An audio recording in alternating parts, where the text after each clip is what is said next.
God is worshipped by four kinds of devotees: Arda,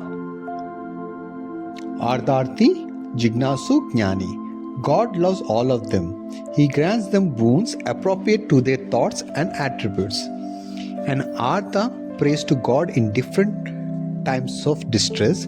He prays for relief from the difficulties, to have relief from the troubles, trials, tribulations of the world. God gives him mundane happiness by removing his sorrow and sickness. With the cessation of his sadness, the relationship between the Artha and also God comes to an end. And next classification comes Artharthi. Artharthi is a devotee who prays to God for power, wealth, and prosperity. He becomes an egoistic as soon as his wishes are fulfilled. If his ambitions are not fulfilled, he blames God for his indifference to the welfare of the mankind.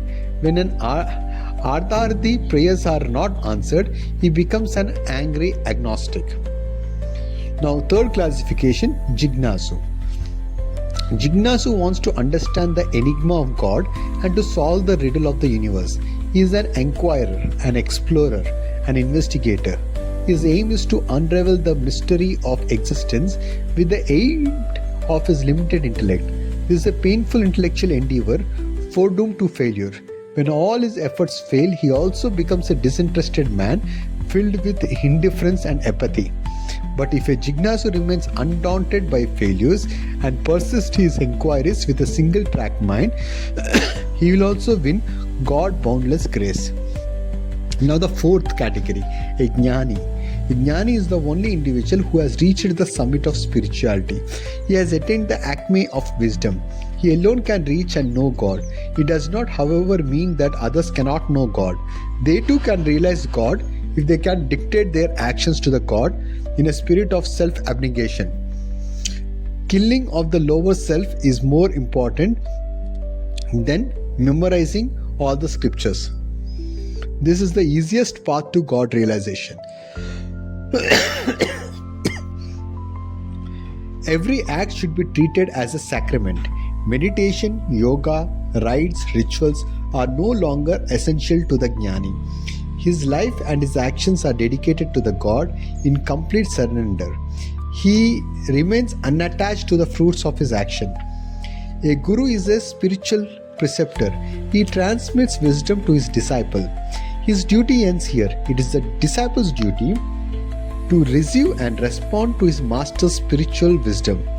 He must put into practice what he has learned. A guru is like a guidepost on the highway. He shows the path to the disciple.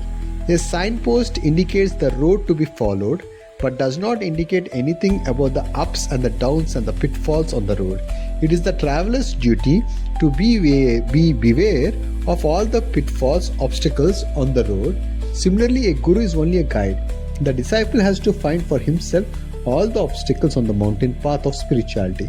He must personally experience all the vicissitudes of the spiritual life. Failure to experience the inner self is the main reason for not understanding the true significance of Bhagavad Gita and its relevance to everyday life. There are very few people who have really authentic experience.